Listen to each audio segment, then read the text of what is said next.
पहुंचेंगे आपके पास। इन सब के बीच में एक बहुत बड़ी खबर जो मिल रही है वो दर्शकों को बता देते हैं। राजस्थान में सीएम रेस में 3 प्रमुख चेहरे अब सामने आ गए हैं। इनमें अर्जुन राम मेघवाल का नाम शामिल है, सीपी जोशी, अश्विनी वैष्णव का नाम अब सामने आ रहा है। ये बहुत बड़ी खबर है। राजस्थान में मुख्यमंत्री पद के लिए 3 प्रमुख चेहरे, एक एक करके आपको समझाते हैं। अर्जुन राम मेघवाल, इससे पहले आप देखिए कि उन्हें बड़ी जिम्मेदारी बीजेपी की तरफ से दी गई, और अब सीपी जोशी, अर्जुन राम मेघवाल और उसके बाद अश्विनी वैष्णव का नाम इसमें सामने आ रहा है। 3 प्रमुख चेहरे।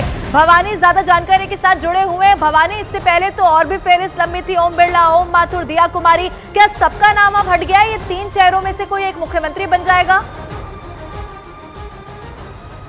देखिए, पहली बात तो ये है कि सीएम कौन होगा ये कहना काफ़ी मुश्किल है। ये तो जो पार्टी फैसला करेगी वो तय होगा, लेकिन जो अभी तक जो समीकरण है और जो अंदर के सूत्र हैं वो ये बता रहे हैं, उसके मुताबिक ये तीनों रेस के अंदर काफ़ी आगे माने जा रहे हैं। उसमें जो अर्जुन राम मेघवाल का नाम बार बार इसलिए आ रहा है कि अर्जुन राम मेघवाल केंद्रीय मंत्री हैं, लॉ मिनिस्टर हैं, प्रधानमंत्री के करीबी हैं, और राजस्थान के अंदर क्योंकि बीजेपी के पास में पूरे देश में दलित सीएम नहीं है, तो ऐसी संभावना ज़्यादा जताई जा रही है कि दलित पर दांव खेला जा सकता है। और अर्जुन मेघवाल उस दलित कम्युनिटी से आते हैं। राजस्थान के अंदर जो दलित कम्युनिटी है उसका काफ़ी दबदबा है, और अगर मौका मिलता तो बीजेपी के पास में पूरे नॉर्थ इंडिया के अंदर एक दलित चेहरा होगा।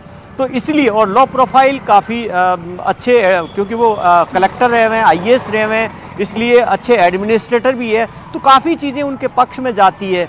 इसलिए अर्जुन राम मेघवाल रेस के अंदर आ गए हैं। और दूसरा जो नाम है सीपी जोशी का नाम इसलिए आ रहा, वो सांसद हैं चित्तौड़गढ़ से, लेकिन उनको विधानसभा चुनाव से पहले बीजेपी की कमान राजस्थान में सौंपी गई थी। तब जब बीजेपी के अंदर गुटबाजी की काफ़ी शिकायत थी, उनके आने के बाद में गुटबाजी खत्म हुई, और उन्होंने चुनाव को एक तरह से काफ़ी कोऑर्डिनेशन के साथ में चुनाव लड़ा, और प्रधानमंत्री उनकी कई बार चुनाव के दौरान पीठ थपथपा चुके हैं, और लगभग उनका जो रोल है वो लो प्रोफाइल माने जाते हैं। इसलिए वो रेस में आगे प्रधानमंत्री के जहां पर कोई उम्मीदवार साथ नहीं होता था, कुछ नहीं होता था, लेकिन प्रधानमंत्री होते थे, सीपी जोशी दिखाई देते थे।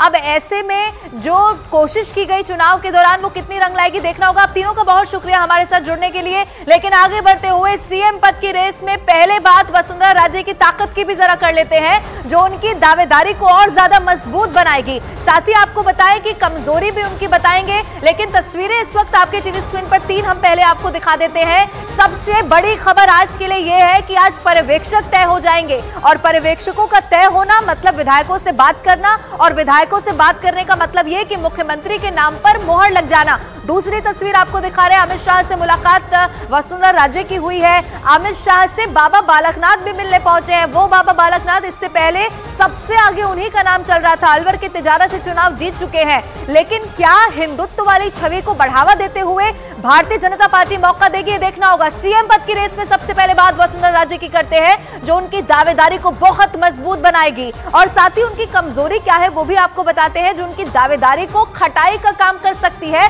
यानी कि कमजोर कर सकती है। ग्राफिक्स के जरिए आपको समझाने की कोशिश करते हैं वसुंधरा राजे की ताकत क्या है और कमजोरी क्या है। वसुंधरा राजे की सबसे बड़ी ताकत यह है कि राज्य में भारतीय जनता पार्टी का वो सबसे बड़ा चेहरा इससे पहले भी रही है, 2 बार मुख्यमंत्री रह चुकी हैं, और इसी लिहाज से लंबा प्रशासनिक अनुभव भी वसुंधरा राजे को है, इसीलिए उनका नाम हमेशा रेस में आगे चलता हुआ दिखाई देता है। लेकिन कमजोरी भी है, केंद्रीय नेतृत्व से अच्छे रिश्ते उनके नहीं है। इससे पहले भी कई सारी ऐसी खबरें हमने सुनी जिसको लेकर माना जा रहा था कि दरकिनार भी उन्हें बहुत बार किया गया। 5 साल से पार्टी में एक्टिव नहीं है। पहला विधानसभा का चुनाव है जब वसुंधरा राजे ने खुद ने कोई यात्रा नहीं निकाली। इससे पहले कोई भी चुनाव आप देख लीजिए, हमेशा वो यात्रा करती रही है। 5 साल से एक्टिवनेस उनकी 0 है। संगठन पर पकड़ कमजोर है, और धीरे धीरे ये कमजोर पकड़ और भी ज्यादा समय के साथ कमजोर होती चली गई है। इसीलिए माना यह जा रहा है कि वसुंधरा राजे अगर ताकतवर है, अगर अपनी ताकत रखती है, तो उनकी एक कमजोरियां हैं, जो कि हो सकता है कि उन्हें जितनी प्रबल दावेदारी वो इस वक्त दिखा रही है, उन्हें उतनी प्रबल दावेदारी के साथ एक्सेप्ट ना किया जाए, और मौका उनको बीजेपी की तरफ से इस बार राजस्थान में ना दिया जाए। लेकिन ये ताकत और ये कमजोरी वसुंधरा राजे, जो कि पूर्व मुख्यमंत्री राजस्थान की रही, इन सब के बीच में एक और बहुत बड़ी खबर जो मिल रही है वो आपको बता दें। तीनों राज्यों में सीएम के नाम की चर्चा के बीच